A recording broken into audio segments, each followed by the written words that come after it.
یہ دنیا مومن مسلمان کے لیے دارالعمل ہے، عمل کرنے کی جگہ ہے، اور آخرت وہ دارالجزا ہے۔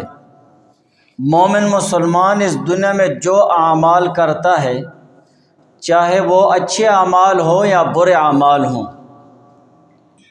الدنیا مزرعۃ الآخرہ، یہ مشہور مقولہ ہے کہ یہ دنیا آخرت کے لیے کھیتی کی جگہ ہے۔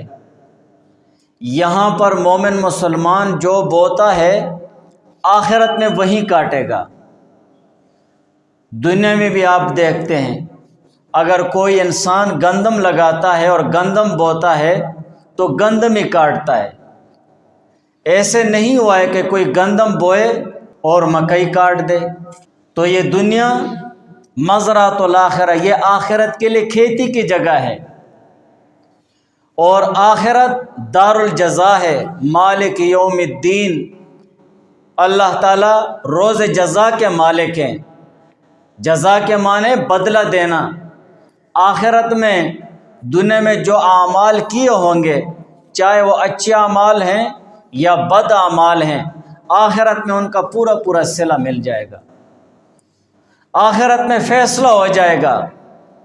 جس کے اعمال نیک اور صالح ہوں گے اس کو نجات مل جائے گی، ابدی نجات، اور جس کے اعمال اچھے نہیں ہوں گے، برے ہوں گے، اور نیکیوں کا پلڑا وہ کم پڑ جائے گا اور گناہ اس کے زیادہ ہو جائیں گے، تو وہ سزا کا حقدار ہو جائے گا، عذاب کا حقدار ہو جائے گا، اسے عذاب دے دیا جائے گا اپنے برے اعمال کے برابر۔ یہاں پر ہم میں سے ہر مومن مسلمان کو چاہیے کہ وہ آخرت کے لیے تیاری کرے، نیک اعمال کی طرف آگے بڑھے۔ فاستبقوا الخیرات، اللہ تعالیٰ فرماتے ہیں کہ نیک اعمال کی طرف اور نیک کاموں کی طرف آگے بڑھو۔ جب تک جان میں جان ہے اور سانس ہے تو آپ نیک اعمال کر سکتے ہیں۔